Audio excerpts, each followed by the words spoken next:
Alors, beaucoup en parlent, peu l'ont vu. La blockchain est revenue dans l'actualité récemment, on l'a vu avec cette espèce de spéculation autour d'une des monnaies qui est tirée donc de cette manière vraiment très très originale de créer de la donnée, de créer du chiffrement et aussi créer de la valeur, créer de la confiance également. Mais c'est la blockchain, si vous ne comprenez pas comment ça fonctionne, faites-vous-en pas, c'est très normal parce que c'est vraiment pas facile à comprendre. Et on pourrait dire que lors de cette espèce d'événement-là autour du Bitcoin au début 2018, on s'est beaucoup emballé. Et en même temps, l'argent, en fait, le côté mercantile de la chose a peut-être fait oublier des aspects vraiment peut-être plus intéressants encore que le simple fait de pouvoir faire de l'argent rapidement avec une nouvelle technologie.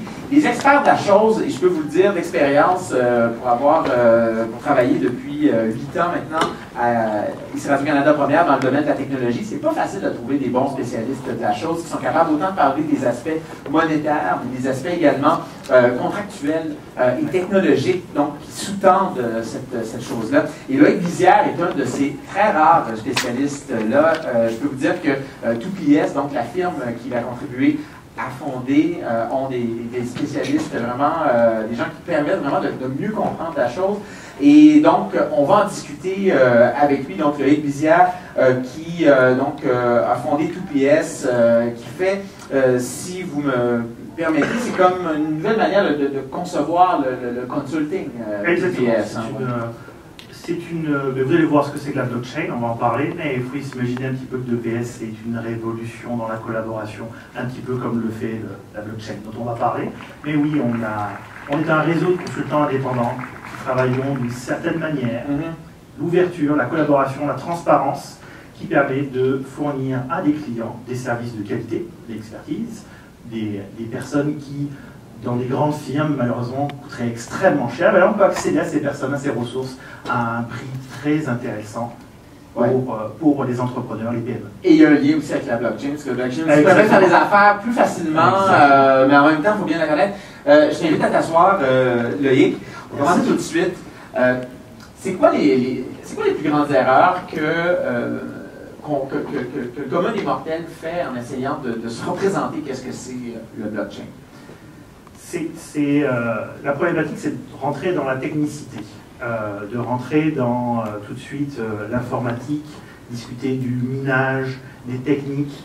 Tout ça fait en sorte que le commun des mortels trouve ça tout de suite très compliqué, très abstrait. Il faut revenir à une base plus philosophique de pourquoi la blockchain a été créée, et ça va nous permettre de comprendre qu'est-ce que c'est sans venir y appliquer la technologie.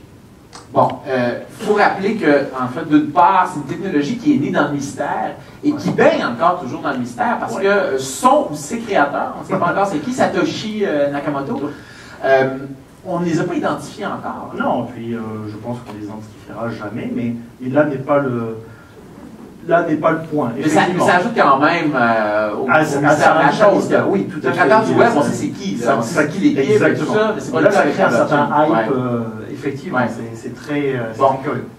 Là, on a un public particulier aujourd'hui. En fait, la blockchain peut si on avait un public, par exemple, qui était dans le monde des droits musicaux, on pourrait vraiment parler de l'adaptation de la blockchain au domaine du droit musical. On l'a vu dans le domaine de l'argent. Pour les gens, justement, qui sont ici aujourd'hui, qui travaillent dans le monde du commerce de détail, comment est-ce que cette technologie-là pourrait éventuellement les aider? Alors, c'est très simple. Il faut comprendre d'abord que la blockchain, c'est avant tout une notion de contrat. Ce sont des contrats, ce sont des transactions. Ces transactions-là, comme toute transaction sur Terre, est basée sur la confiance. Et nous avons un problème en tant qu'humain, c'est que la confiance est limitée à la personne avec qui on parle. On le voit dans certains secteurs, l'opacité, le fait qu'il y a quelqu'un qui contrôle toutes les transactions, on ne sait pas qui c'est, on ne sait pas comment, on ne sait pas pourquoi, fait en sorte que l'intégralité des process que l'on a mis, que ce soit les avocats, que ce soit lorsque vous achetez une maison, une voiture, même le gouvernement a mis en place des moyens pour être capable de compenser pour ce manque de confiance qu'avaient les humains entre eux sur certains aspects. Ouais. De donner une certaine imputabilité au processus transactionnel quel qu'il soit. Tout à fait. Alors à partir du moment où on comprend que c'est ce point-là que la blockchain règle, on a la possibilité de commencer à dérouler et puis voir alors qu'est-ce que ça prend pour pouvoir valider une transaction et donner de la confiance. Une transaction a besoin de deux choses principales. Elle a besoin de sécurité et la possibilité d'être transféré. Une fois qu'on a compris ça, alors là on peut rentrer dans les petits termes techniques. La sécurité, c'est tout ce qui parle de cryptographie, puis tout ce qui est échange, on parle de peer-to-peer. Mais je ne veux pas rentrer dans les détails techniques, mais une fois qu'on a compris qu'une transaction c'est de la sécurité et du transfert, ben, on a la possibilité de venir dire, ok, mais maintenant quel est l'acteur de confiance au milieu qui va s'occuper de gérer tout ça? Mais c'est là que la magie de la blockchain opère, parce qu'en fait, il n'y a plus d'acteur central. Ce sont des systèmes qui permettent tout simplement d'établir des mécaniques de confiance entre les gens sans qu'il y ait d'acteur central. On pourrait dire que cette personne est impartiale. Non, c'est plus impartial maintenant. C'est un système qui permet via des systèmes mathématiques et informatiques, de venir et attribuer une confiance. Et tout le monde s'est entendu au départ sur les règles, et ces règles-là vont être appliquées automatiquement. Donc la confiance fait partie de l'architecture du système. Totalement. C'est l'architecture du système qui permet de créer cette confiance-là. En même temps, je reviens avec ma question, que je suis persuadé qu'il y a bien des gens qui se posent ce matin. Qu'est-ce que ça peut changer, ou qu'est-ce que ça va changer? Parce que je pense que dans ton cas, tu es beaucoup plus formel, c'est-à-dire que ça va changer beaucoup de choses dans la manière dont on fait du commerce. Ça, pour toi, il n'y a même plus de doute là-dessus. Non, on est rendu exactement à la même chose que pour Internet. Hein. Internet est sorti, la première échange a eu lieu en 1969, quelque chose comme ça. Ouais. Et puis pendant 20 ans, c'est resté dans le domaine militaire et universitaire. Puis les gens ont commencé à voir ça en début des années 90, on commençait à avoir des opérateurs. Je ne sais pas si vous vous rappelez des grands groupes qui, dans le commerce de détail, non, Internet, c'est un gimmick. Jamais nous ne passerons là-dessus. Les gens ont toujours besoin de venir. Qui en l'espace de 15 ans, à peu près, la quasi-totalité des échanges du monde passe par Internet. Bon, ça c'est pour les échanges. Mais comme je vous disais, ici la blockchain, ça répond au problème de la confiance au niveau des transactions. Tout le monde aujourd'hui a besoin de passer des transactions. Et là, on a une technologie qui est l'équivalent d'Internet à ses débuts pour gérer des problématiques de transaction et de confiance. C'est certain, ça va révolutionner. On ne sait pas encore comment, on commence à avoir des petites idées, mais le quotidien du commerce de détail, si on reprend l'exemple effectivement du domaine musical, le temps de traitement, les problématiques de droit d'auteur, les problématiques de reverser des royalties, tout ça va pouvoir être automatisé et ça sera entièrement transparent. D'ailleurs, on a des procès entre des auteurs et leurs maisons de disques, parce qu'on ne sait plus qui... il y a un problème de transparence, on ne sait pas si on a bien touché, tout ça. Bon, tout ça pourra être automatisé. Donc, par exemple, si on changeait la manière dont les droits sont reversés aujourd'hui par un système qui est basé sur une architecture blockchain, à chaque fois, par exemple, que moi je vais faire une écoute de telle ou telle pièce, ou je vais regarder tel film, dans le programme, on a déjà intégré toute la manière dont les droits sont reversés et ça se fait automatiquement. Exactement. Et de manière transparente aussi. Hein. Exactement. C'est-à-dire tout le monde le voit, le producteur, le chanteur, le distributeur, tout le monde est capable de voir l'état de la transaction. Exactement. Et surtout, c'est l'automatisation aussi qui rentre en jeu. Donc, on peut s'imaginer tout à fait que tu écoutes ta musique sur Spotify. Quelques minutes plus tard, les serveurs de Spotify en informent via une blockchain comme quoi il y a eu une écoute. Ça se rend à la maison de disques et qui derrière, avec des smart contracts, on rentrera peut-être dans le détail de ce que c'est, mais c'est l'automatisation qui se passe sur la blockchain permet de venir déclencher le royalties qui va être envoyé au distributeur, à l'auteur directement et à tous les acteurs en fonction du contrat qui a été défini à la base. Donc il n'y a plus d'humain qui va venir compter à la main ce qui s'est passé et puis qu'on a un doute. cet humain est en train d'essayer de prendre une partie de l'argent qu'il n'aurait pas dû. Tout ça, c'est aboli avec la blockchain, parce que la confiance est automatisée. Bon, on a parlé beaucoup de la blockchain avec la spéculation autour d'une des monnaies sur laquelle, en fait, qui est assise sur cette architecture-là, le Bitcoin. On n'a pas en parlé. Moi, je me souviens, à la sphère, on en avait parlé il y a 3 ans, puis c'était vraiment, il y avait des gens qui j'en parlaient, puis c'était vraiment, tu vois, le point d'interrogation là, dans Oui. le deer cut and the headlights, là, et 2 ans plus tard, là, le Bitcoin s'envole et là, tout le monde veut savoir comment ça marche. Tout le monde se dit, mon Dieu, j'ai raté quelque chose, j'aurais dû en acheter quand ça valait 50 cents. Est-ce que ça a nui à la technologie blockchain, cet engouement vers un aspect très spéculatif de la chose? Alors, oui et non. Si le Bitcoin n'avait jamais existé, la blockchain n'existerait pas. Donc, c'est une invention qui définitivement, oui, c'est bon.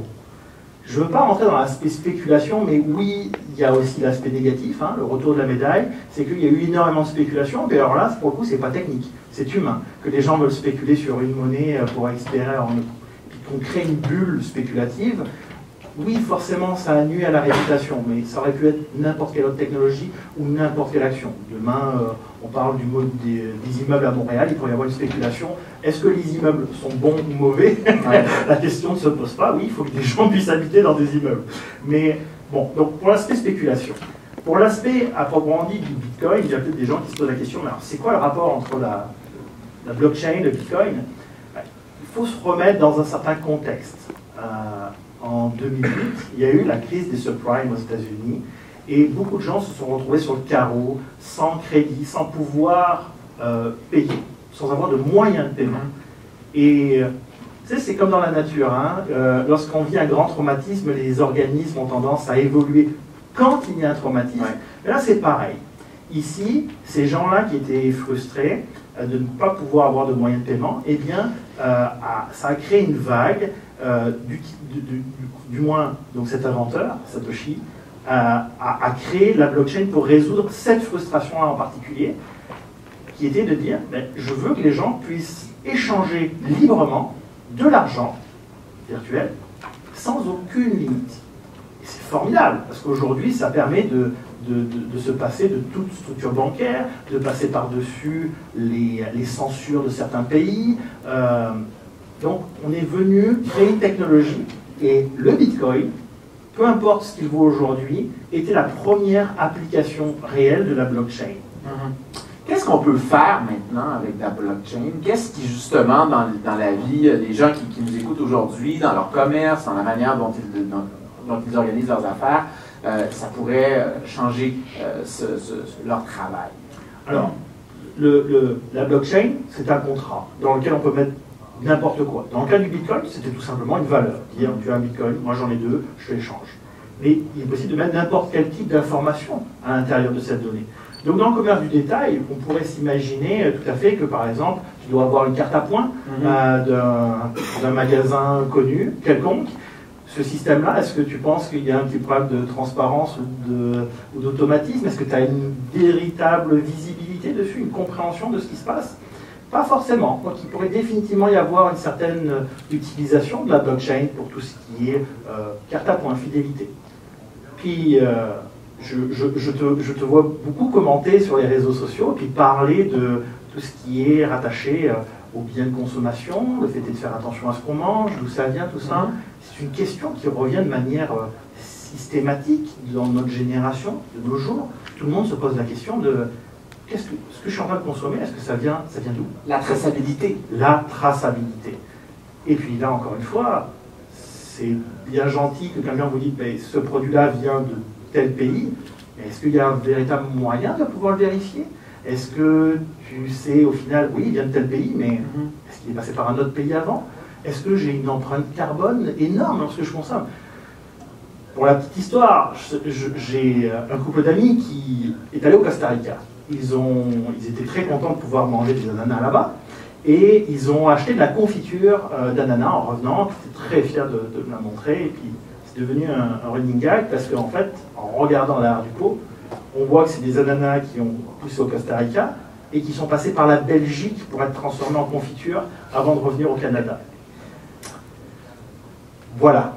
C'est ce genre d'aujourd'hui de blague qu'on se dit, mais est-ce que demain, dans une épicerie ou dans un commerce de détail, j'étais capable de savoir que ce chandail-là, que ce produit-là que je consomme, savoir c'est quoi son empreinte de CO2, par quel pays il est passé, et tout ça de manière transparente, sans que ce soit un vendeur qui vienne me faire croire ou pas. On aura toujours ce fameux doute, alors qu'avec la blockchain, il n'y a plus de doute, parce qu'il n'y a plus d'acteurs tiers. Donc, ce sont les avenues intéressantes, selon moi. T'imagines, si demain, il y avait, tu vas faire ton épicerie, puis sur ton smartphone, tu as une carte du monde, puis tu vois tous tes produits d'où ils viennent, et ça te dit quelle est l'empreinte carbone de ce que tu viens de consommer. Donc, tu as le choix entre 2 tomates, une poussée au Québec, une poussée au Mexique, ou ailleurs dans le monde, et puis tu vois une différence de prix, généralement, tu dis, je prends la moins chère, généralement c'est la mexicaine. Je sais pas pourquoi, c'est parce que tout simplement on achète en gros. Et là je reviens au point d'avant, les cartes à points. Imagine maintenant qu'on connecte les deux ensemble, que tu aies des incitatifs à gagner plus de points si tu achètes plus local. Et tout ça de manière transparente. Et tout ça de manière transparente. Moi, personnellement, ça changerait radicalement ma manière de consommer. Ouais. Mais en même temps, on sait que c'est très difficile de passer d'un système à un autre. On le sait, ça fait 3 ans donc, que je participe à cet événement-là. Et Léopold, je l'entendais il y a 3 ans dire on a des entreprises qui hésitent à faire le saut, ne sont pas en ligne. Le simple fait d'avoir un site web, c'est déjà difficile. D'avoir tout cet appareillage-là, justement, qui sous-tend une présence en ligne, la gestion des stocks, comment, justement, d'être capable de garder un inventaire qui est optimal. C'est déjà difficile de le faire actuellement. Est-ce que la blockchain complexifie ça ou va ultimement rendre toute cette présence en ligne-là plus facile? Elle va forcément la simplifier. Parce qu'aujourd'hui, le problème, c'est la diversité. Tu veux gérer ta comptabilité, c'est avec un outil. Tu veux gérer tes stocks, c'est avec un outil. Il commence à y avoir des outils qui essaient d'englober tout. Mais effectivement, il y a un problème de coût. Ici, la blockchain a pour but de faire en sorte que les gens se libèrent. Donc, tout projet blockchain qui fait du sens a forcément une partie ouverte d'open source. Qu'est-ce qu'on entend par open source? C'est la possibilité que c'est censé être gratuit, ou il y aura des frais rattachés à ça. Donc ça veut dire que les solutions qui vont être basées sur la blockchain seront forcément moins chères. Donc pour le détaillant au quotidien, c'est la possibilité d'avoir accès à des outils bien plus intelligents, mais à des coûts bien plus bas. Ensuite, il y a tout l'aspect rattaché aux transactions. Donc même si le détaillant ne fait pas un pas vers la blockchain pour gérer son stock, sa comptabilité ou ce genre de choses, bien, il est certain que d'ici quelques années, ça va lui être imposé, pas forcément méchamment, mais de manière, s'il est un acteur passif, son quotidien va changer de par l'apparition de la blockchain dans des secteurs connexes comme les banques.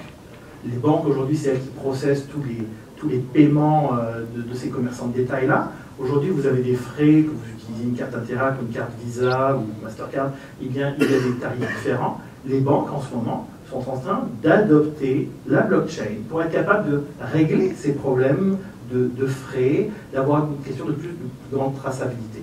Donc, ça va avoir un impact sur les commerçants, quoi qu'il arrive. Il n'y a pas quelque chose d'antinomique dans le fait de voir des banques qui sont le middleman par excellence, notamment dans le cas des transactions, s'en aller de ce côté-là? Parce que là, vous dites, on va enlever des intermédiaires, ça va rendre la vie plus facile, puis ça va enlever des frais. Tu sais qu'on en a des frais sur nos transactions.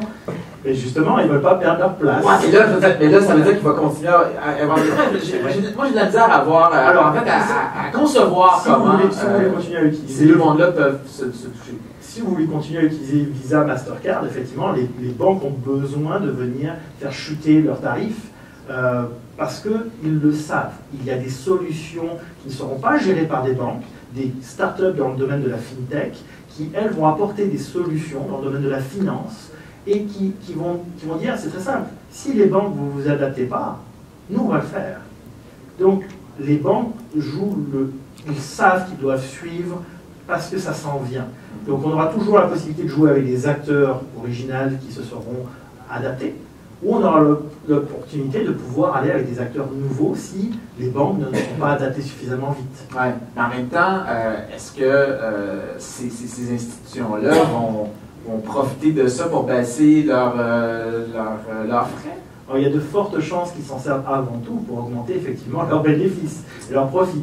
Ça n'aura pas un impact immédiat sur l'utilisateur, mais est-ce que tu as déjà fait des transactions internationales pour envoyer de l'argent dans un autre pays? Ça s'appelle le SWIFT. Les frais sont monstrueux. On parle des fois de 50 $ et plus pour envoyer. Si vous envoyez 50 $, vous venez d'envoyer 0 $. Ouais. Donc ça fait aucun sens. Donc il y a une marge ici entre arriver à des frais de transaction qui vont vous coûter peut-être 1 centime ou 2 centimes et le 50 $. Il va y avoir une marge de progression où les banques vont devenir capables de faire chuter ces tarifs-là. Et ça va prendre un certain temps, parce qu'ils vont vouloir garder une certaine marge de profit. Mais vous savez toujours, c'est pareil. Lorsqu'un acteur vient faire baisser les prix, les autres suivent. Ouais. Donc là, ici, l'histoire reste à écrire de savoir lequel va faire chuter les prix, lequel va chercher à attirer les clients en priorité. Ça va passer par où, ça, les premières incursions de la blockchain dans nos vies? Donc, à part, là, on oublie le Bitcoin, là, parce que, bon, certaines personnes qui en ont profité, mais dans les autres applications de ça, ça va passer par où? Si on ne parle pas du paiement, on peut peut-être parler du paiement aussi, mais je veux dire, il y a la fintech. Ça, c'est certain, la fintech, donc les technologies de la finance, c'est certain que c'est avant tout par la finance et donc tout ce qui est rattaché au paiement. Après, savoir quel est le secteur industriel qui va sortir en premier une révolution, je pense que le domaine public, généralement quand le banque commence, le gouvernement suit. Donc, il n'est jamais très loin. Et donc, je pense que tout ce qui est rattaché aux transactions, de savoir à quelle maison appartient à qui, les cadastres, par exemple, dans certaines villes ou dans des pays au complet, tout ce qui est les contrats. Donc, le monde notarié et juridique, c'est l'un des principaux enjeux en ce moment. Ça brasse beaucoup dans ce domaine-là, parce que, encore une fois, c'est où que les coûts, c'est où que la confiance coûte le plus cher. Ouais. Il y a l'aspect bancaire, parce qu'il y a énormément de transactions par jour, mais sinon, qu'est-ce qui vous coûte le plus cher? Généralement, ce sont les frais de notaire ou les frais d'avocat. Donc, c'est toujours là où il y a l'argent que les gens cherchent à régler le problème ou apporter une solution technique en premier. Moi, je parlerai là-dessus. Il faut qu'il y ait un environnement réglementaire, bien entendu, parce qu'on l'a vu dans le cas du Bitcoin, justement, il n'y en a pas. C'est pas assuré non plus, donc les pertes dans le domaine, ben, tout bad. Tu perds ton argent, c'est toi qui es le pire. Est-ce qu'on a un environnement réglementaire où on est prêt à accueillir cette nouvelle manière de faire? Il y a encore beaucoup de choses à faire, mais nous, au Québec, on est plutôt dans la tête du peloton en termes de réflexion. Ah oui, ça arrive des endroits où on est en avant. Wow! Ça fait plaisir. Écoute, il y a beaucoup de Français qui arrivent, donc il faut avancer les choses. C'est bien ça, c'est bien. Mais non, on est bien en avance par rapport à d'autres pays.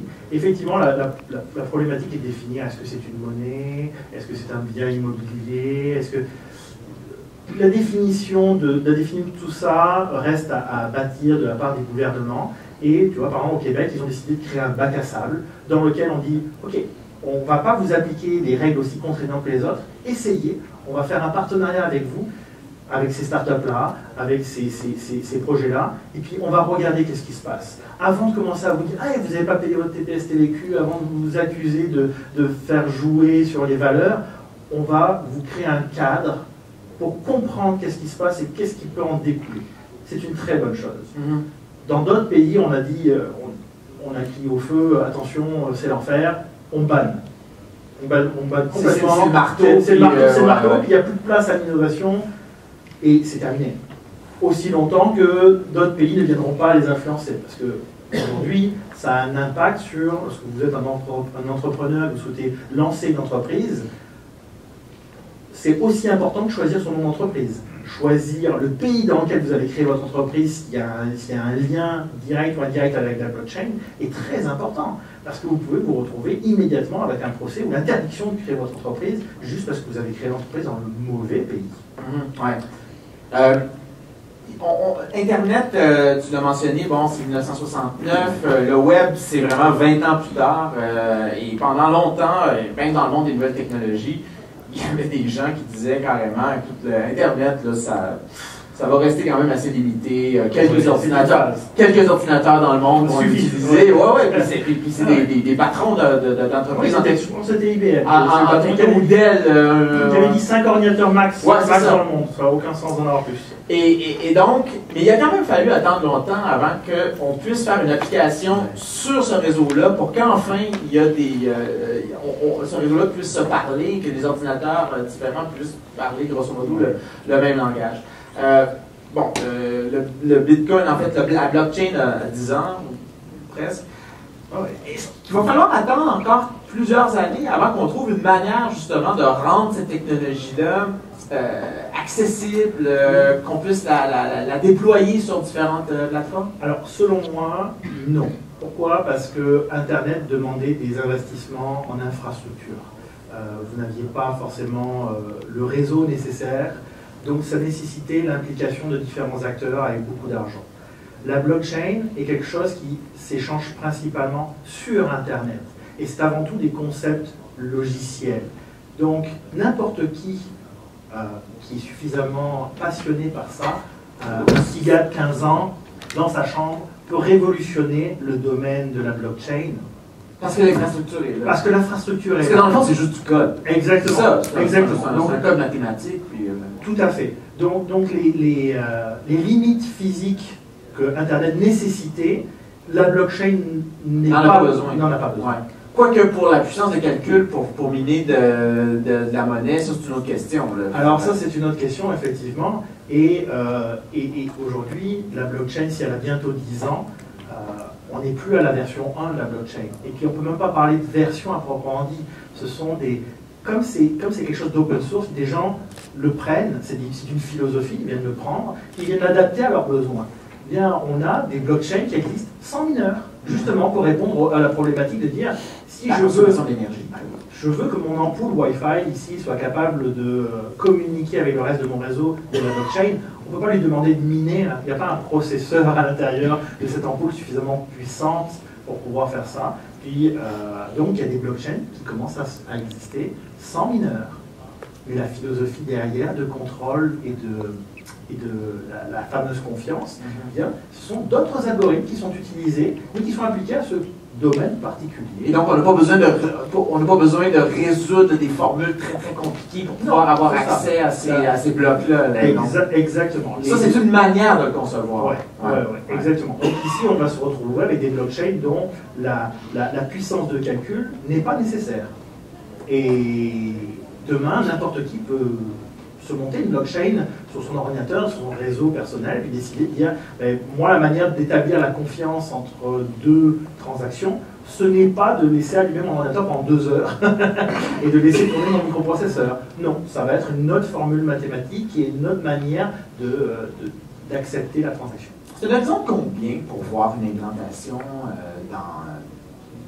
qu'on commence à voir justement des applications pratiques ici au Québec? On parle de quoi? 5 ans, 10 ans? Non. 5 ans, alors 5 ans c'est certain, 10 ans non, mais selon moi, les gens, ça va arriver dans leur quotidien sans qu'ils s'en rendent compte. Citer un exemple.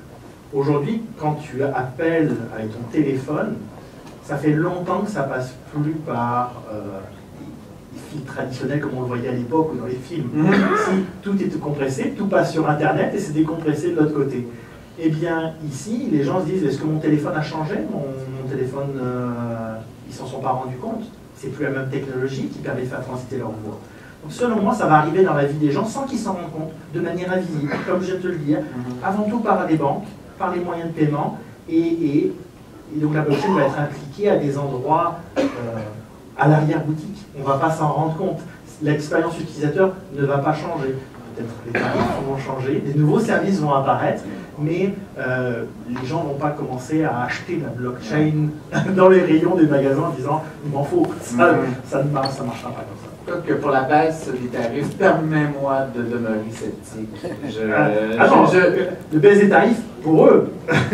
Donc une notion de profit va rester très importante. Comme disait ma grand-mère, je créerai quand je verrai. Pour des autres questions, vous savez où joindre Loïc Bizière, c'est 2PS, donc film de consulting, une nouvelle manière de concevoir notamment le consulting. Merci beaucoup Loïc Bizière. Merci à toi. Merci.